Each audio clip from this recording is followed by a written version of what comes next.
I didn't think I'd ever be the kind of woman who counted down to her high school reunion.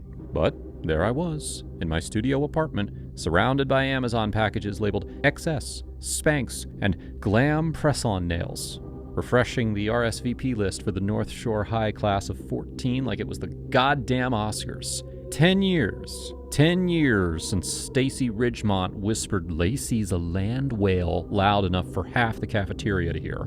10 years since I walked home crying, swearing I'd show them all. And now I had a secret weapon, Ozempic. Yeah, that Ozempic. At first, I told myself I was just testing it for my PCOS. But let's be real, I wanted to glow up. Needed to. Deserved to. By the time June rolled around, I was 70 pounds lighter, had cheekbones I'd never met before, and fit into a dress labeled 2 that made my cleavage look like it had a PR team. When I walked into the reunion, jaws actually dropped. I kid you not, Stacy nearly spilled her rosé when she saw me. "Lacey?" she gasped, clutching her necklace like I was a ghost. "Still landbound?" I smiled sweetly. "Or have you evolved into air travel?" Petty? Yes. Satisfying? Oh, God, yes. Everyone wanted a piece of me that night. DMs blew up.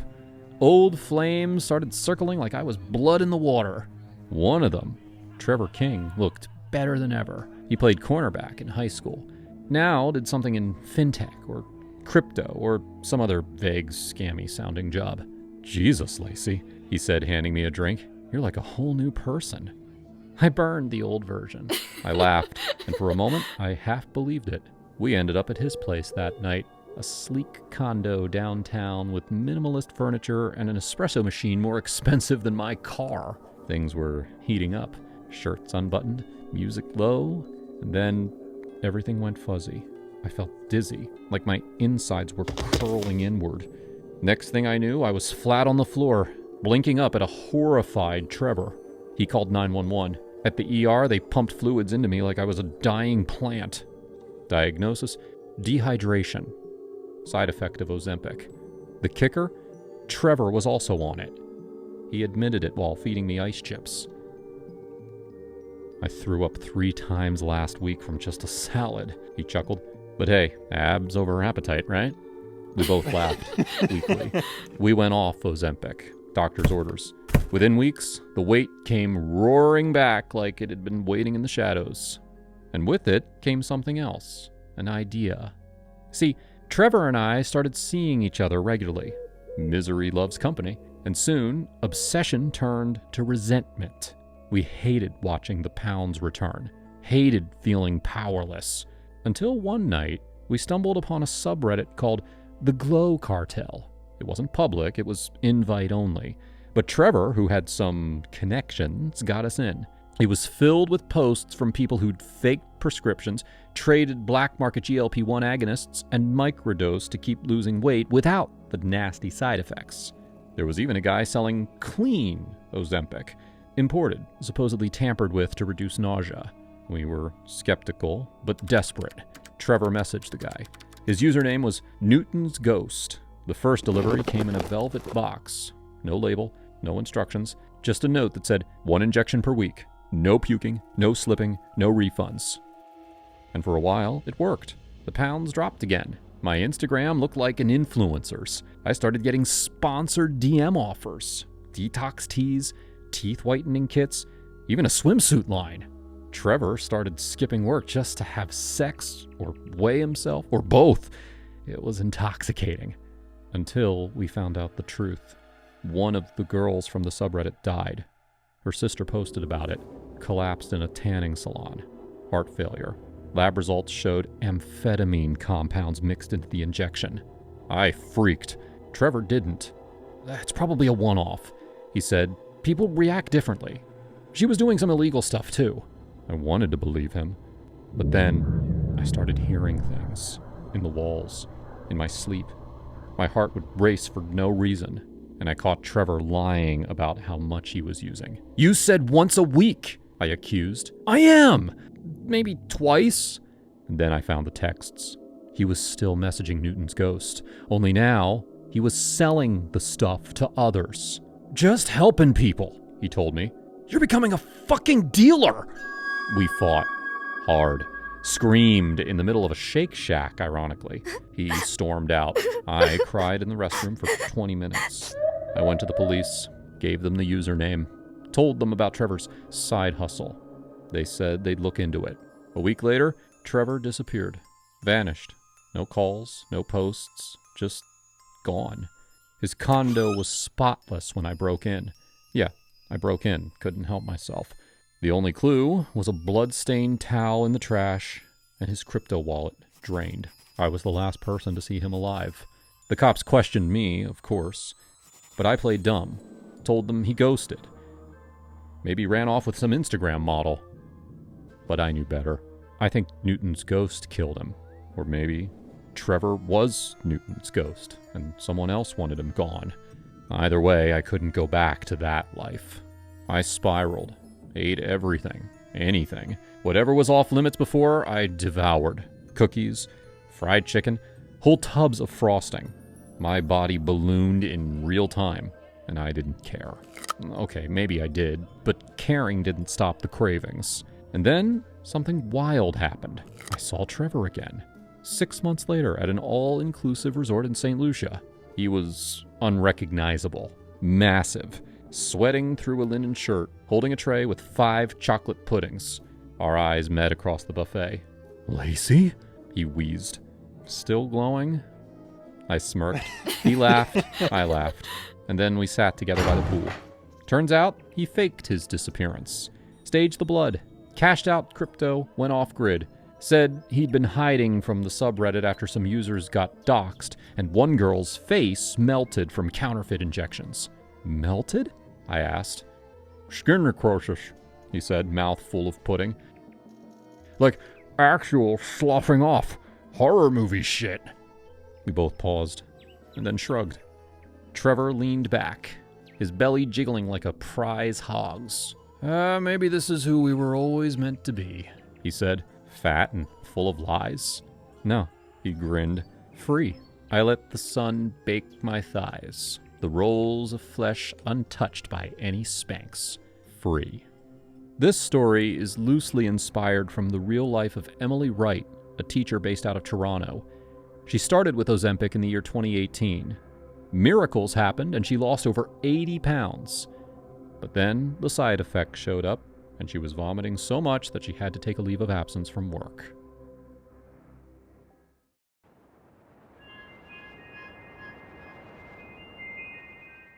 It was a normal day. I was working my boring 9-to-5 desk job at a tech company that smelled like burnt coffee and ambition. Then I found the note. It was wedged beneath my keyboard, folded like a high school confession. Plain white, no frills. Just 4 words in tidy, careful cursive. "You are incredibly beautiful." No name, no hint, just that. I laughed, but not because it was romantic, but because it was so random. Like someone watched one too many rom-coms and thought this would be charming. I held it up between 2 fingers like it was radioactive.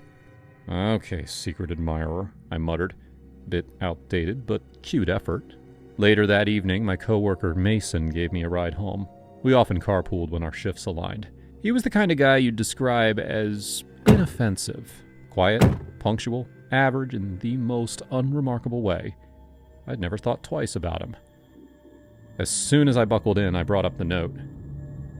"You won't believe what I found today," I said, smirking. "Someone left me a love letter. I feel like I'm in high school again." He didn't laugh. "Seriously?" I nudged his arm. "I mean, come on. It's kind of funny." His hands tightened on the wheel. "Did you tell HR?" "What, for calling me beautiful?" I scoffed. "I'm married, not endangered." He didn't respond. The rest of the drive was quiet. I chalked it up to a bad day.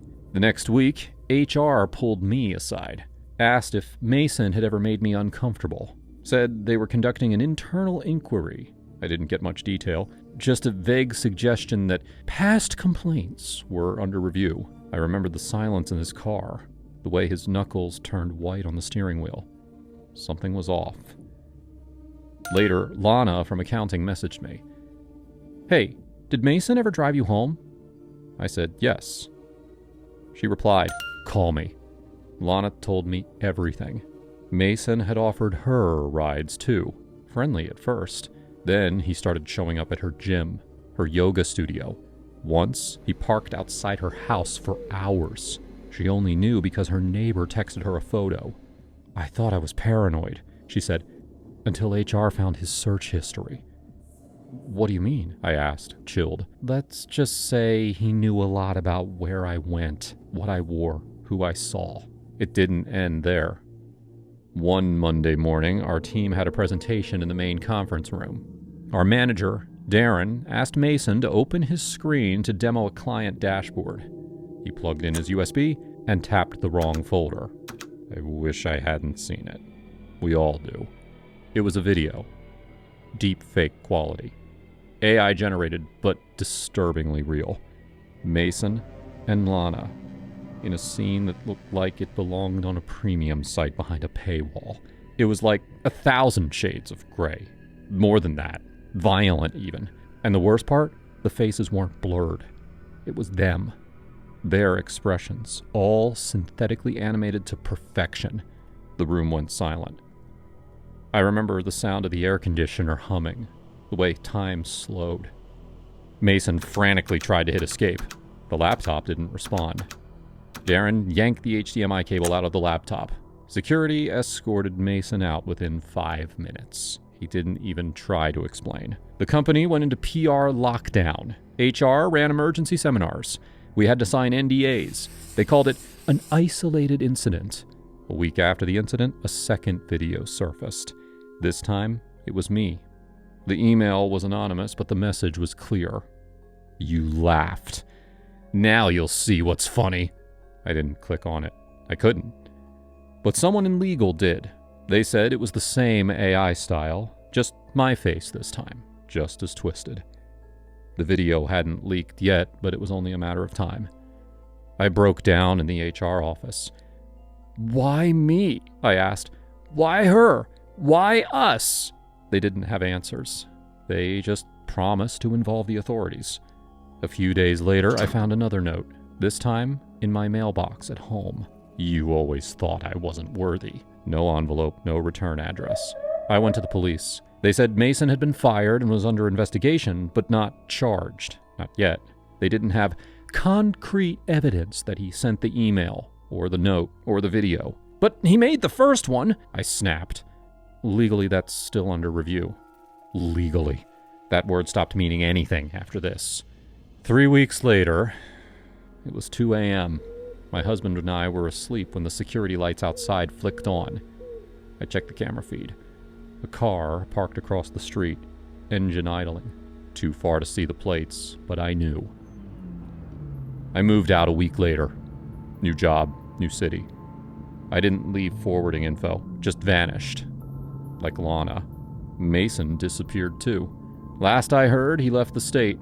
Police couldn't press charges due to insufficient digital forensics proving that it was his USB that created the videos. AI tech moves faster than the law, apparently. But then, 3 months after I'd started over, I got one last letter. Different handwriting. Sloppier. Like it was rushed. "You should have thanked me for noticing you."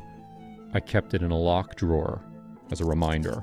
A reminder that some monsters don't hide under beds. They sit 2 cubicles away. They offer to drive you home. They hold open doors. They laugh at your jokes. This story was inspired from an incident shared by one of our Broccoli fam subscribers. In the real incident, the creepy coworker left her a note and only stalked her colleague. Whew.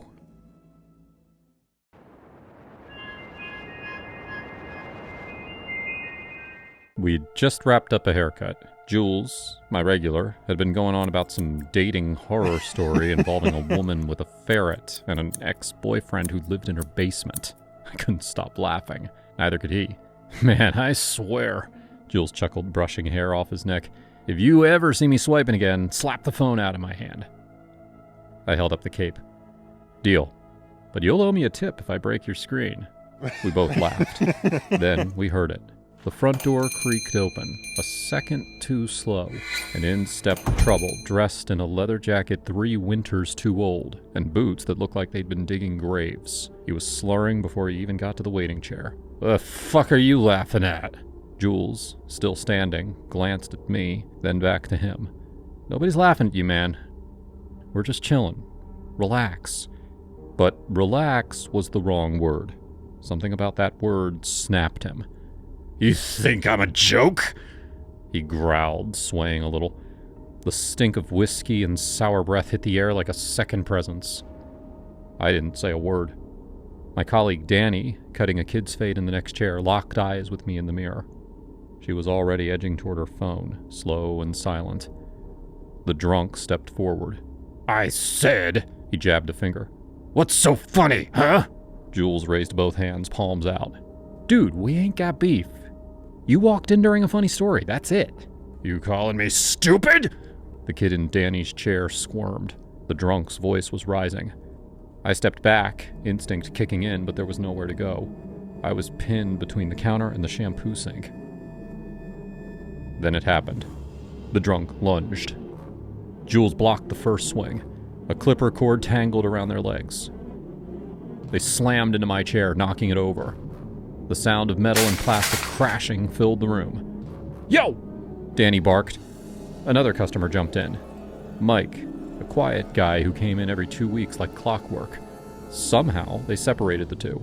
I stayed frozen, heart hammering in my throat, hands shaking near the scissors I'd just sanitized. The drunk backed toward the door, still shouting. "I'll come back!" he screamed, eyes darting around like a rabid dog cornered. "You don't know me! I run this whole street!" Then, like it was nothing, he reached into his coat and pulled out a taser. That sound, like a bug zapper crossed with a rattlesnake, changed the room. Nobody moved. He didn't aim it, not yet, just waved it like a warning, like he wanted us to flinch. "I said I'm not a fucking joke!" Mike stepped forward. "Put that shit down, man. You're on camera." "You think I give a damn about cameras?" But Danny, she had already killed the power earlier. No footage, no evidence. And I suddenly realized, neither did he. I crouched low, crept behind the washing station, slipped out the back exit, and dialed 911 with trembling fingers. By the time I circled around front, he was gone.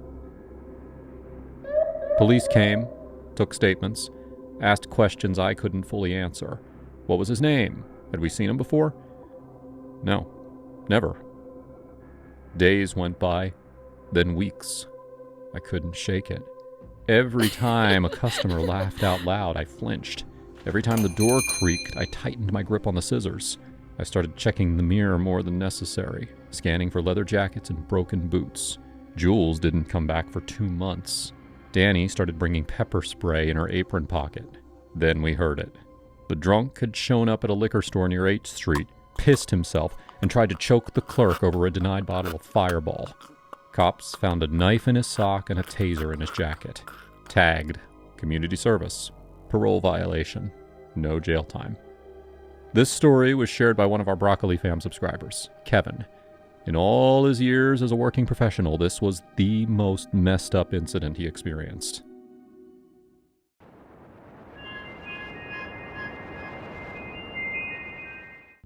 My name is Ava. I'm 25 years old. And until last summer, I was really struggling to pay off my college tuition. I worked as a waitress, which paid well enough, but my true passion was fashion design. I got into a mid-tier college last year, but I didn't qualify for any scholarships. I didn't want to take out any student loans, and no one in my family would be able to help. I'd been working really hard to save up for the last few years, but I didn't have nearly enough. It wasn't fair. I had so much talent, but I couldn't get a job anywhere without a degree. Every morning I'd look at my next-door neighbors and just surge with anger. They were an old couple, Jonathan and Margaret, and they were loaded. I'm not kidding. Their house was enormous, and every time I saw Margaret, she was wearing another ridiculously expensive outfit. They also had a bunch of classic cars. If I had just one of them, I would have been able to pay for my entire education and still have thousands left over. One morning, Jonathan showed up at my front door. That surprised me. I'd talked to him in passing, but he'd never come over before. He always seemed nice enough, but I'd caught him a couple times staring at me through his window like an old pervert. I knew I was something, a lot hotter than Margaret at least, so I didn't mind the extra attention from afar. Now that he was at my doorstep, though, I got a little creeped out. "Beautiful day, isn't it, Ava?" I was surprised he even knew my name. "Yeah, totally." I didn't invite him inside. He explained that he was taking his wife on vacation for a couple days, and he wanted me to look after the house while they were gone. I guess their new security cameras had spotted a strange man wandering around their property recently, and they were both a little paranoid. He offered to pay me a couple $100 for my trouble. I accepted, of course.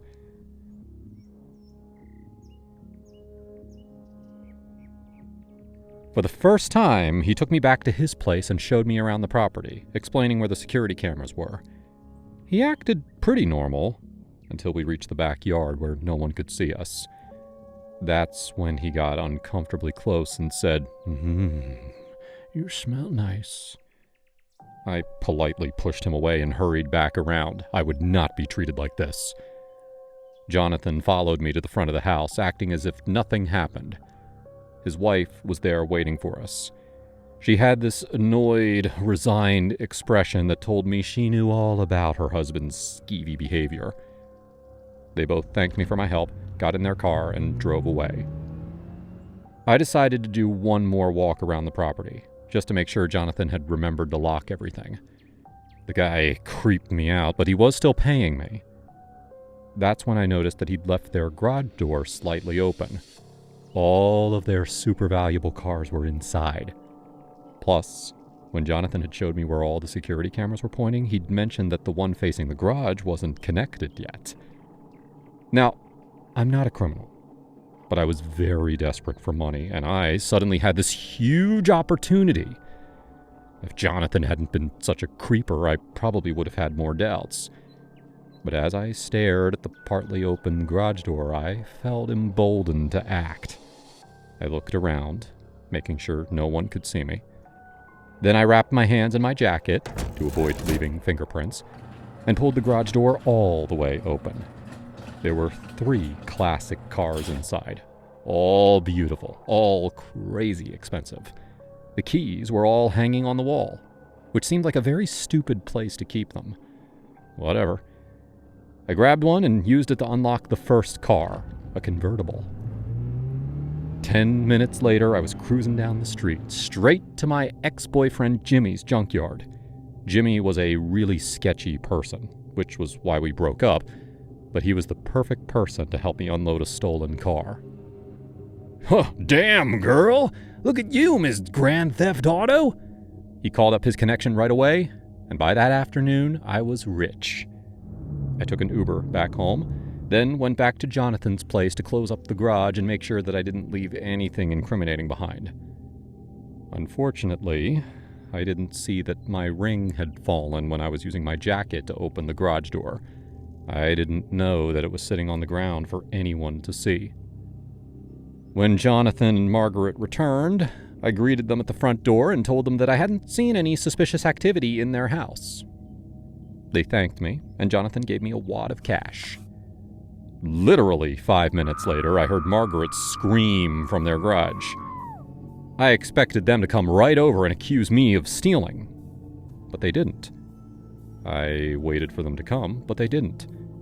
Through my window, I saw the police come over and inspect the place, but I still wasn't interrogated or anything. I couldn't believe it. I got away with it. I went to the college and paid for my tuition, all in cash, and got ready to finally start my career. And then Margaret came over with my ring in her hand. "I know you took it. Jonathan doesn't believe me, but I know it was you." I denied everything. She swore up and down that she knew the ring was mine, but she didn't have any proof. I told her to leave. The conversation made me nervous, though. I had to think logically. I was pretty sure that Jonathan had his suspicions about me, too. I mean, how could he not? But the fact that he defended me to his wife told me that he didn't want me to get in trouble. So the next day, I dressed to impress and watered my plants just outside his window. I really posed for him, and of course he noticed. I saw him lurking behind his curtain, just full-on staring at me. I did that throughout the week. And at night, I made sure to keep my curtains open, timing it so that he'd be there to watch the show. I didn't actually talk to him face-to-face until a month later, after his car was recovered and Jimmy was arrested. Jonathan appeared at my door unannounced. He had a rose in his hands. "Come in." The old man walked in, handing me the rose. He told me about my ex-boyfriend's arrest, and how Jimmy had blamed me for the theft. "But I vouched for you, just like I told my wife that the ring wasn't yours." "Why?" "Because I want to take care of you. Because you deserve the best, and I can get you the best." He looked me right in the eyes and asked what I wanted. I told him about my plans to finish college and start my own fashion company. I told him all my dreams for the future, and he listened patiently. He was a gross old man, but he had kind eyes. He was a good listener. So I'm his mistress now. He gives me everything I want. He's been slowly transferring all his money into an offshore account. Next month, we're finally going to run away together, leaving his wife with nothing. This wasn't how I expected my life to go, but, oh well, I finally have hope for the future. And all it took was stealing a car from my future sugar daddy. In September of 2024, authorities uncovered an unusual case of auto theft in Minnesota. Vanessa Guerra, 30, allegedly stole a 2004 Ford Freestar van in August and later sold it for scrap in Blue Earth County. Investigators found an incriminating entry in her personal journal, where she admitted, quote, "totally stole a car today." Witnesses at the salvage business confirmed Guerra had sold the van. Despite denying knowledge of the theft, she was charged with felony counts of receiving stolen property and theft.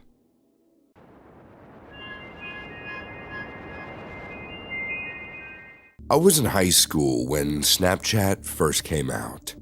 It was a lot more basic back then. Basically, all you could do was send people these short clips and then they'd disappear. I wasn't really interested in it, but my best friend Danny forced me to use it. Every day, he'd send me dozens of stupid stuff. Sometimes they were skateboarding tricks or funny things his mom said. Sometimes, he'd just look into the camera and tell me a joke. I loved Danny, but I thought Snapchat was really annoying. After graduating, I started college in another town and lost touch with Danny. I think he felt like I'd abandoned him when I moved away. He ended up working at his dad's company, which I know he hated. I tried calling him every once in a while, but he never answered. I wasn't friends with anyone else on Snapchat, so I kind of forgot that I even had it. Then, one night, I saw that I got a new message from Danny. It came in about 2 o'clock in the morning when I was asleep. My phone woke me up. I clicked on the message and saw a 5-second video of Danny looking directly into the camera. Blood was trickling out of his mouth, and he mumbled one word: "Help." Then the video shut off.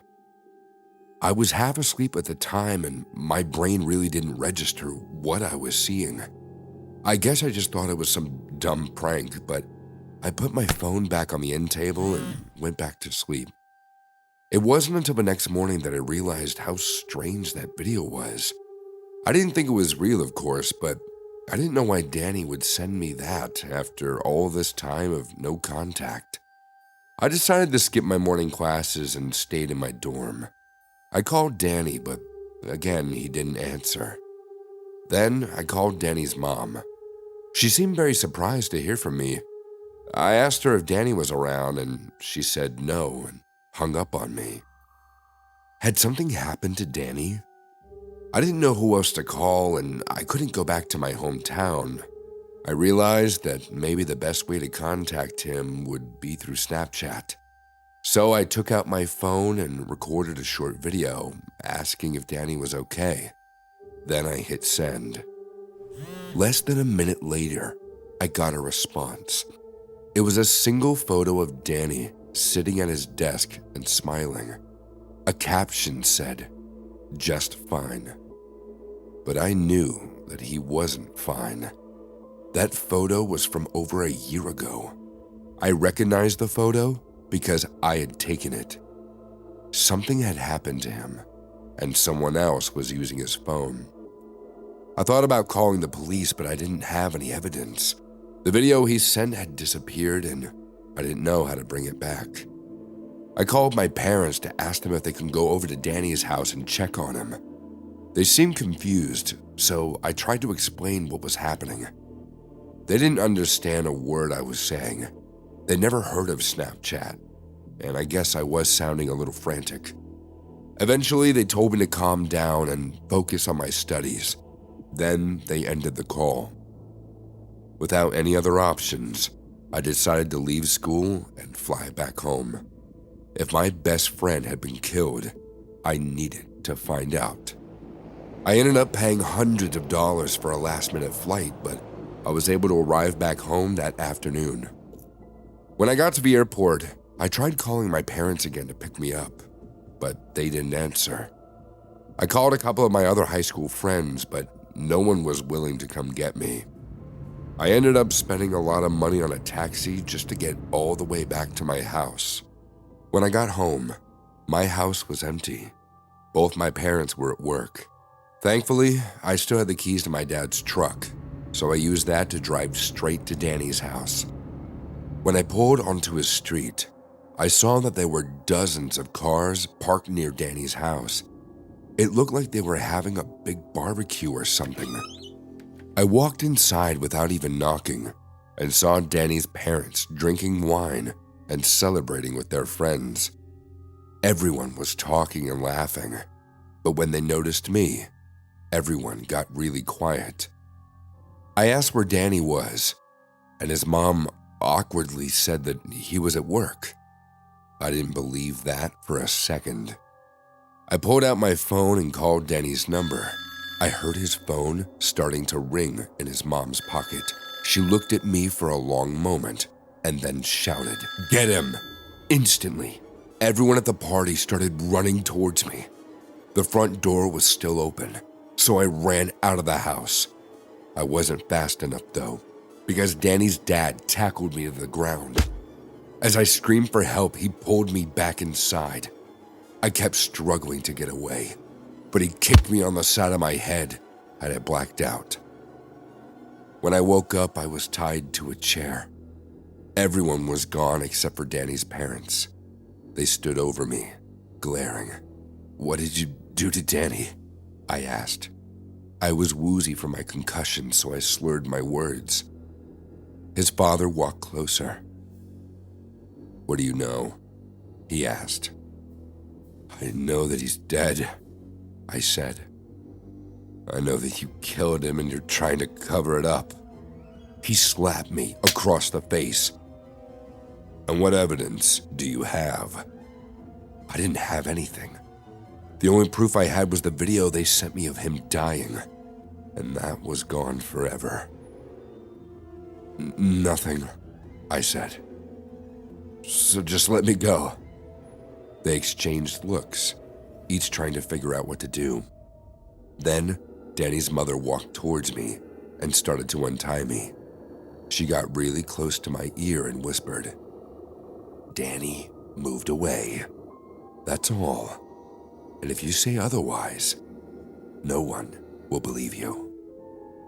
Once I was free, I ran out of the house and into my dad's truck. I drove straight to the police station and told them that Danny's parents had murdered him. I gave them every detail, and I showed them the bruises I'd gotten from being tackled to the ground. The cop wrote everything down, but I could tell that he didn't believe me. He slammed his notebook shut and told me that he'd look into it. Then he asked me to leave. As I walked out of his office, I realized that he was one of the people at Danny's house party. So of course, he wasn't going to do anything. When I got back home, my parents were furious that I'd taken my dad's car and skipped school. I tried to explain what happened, but they just didn't believe me. My mom even said that Danny's parents were upstanding citizens who would never do anything illegal. They paid for my return flight and sent me back to college. This all happened several years ago. Everyone still thinks that Danny moved away. The police never investigated him, and no one seems to care that he's gone. Over time, I'd given up on trying to convince people that Danny was killed. I know that no one will believe me.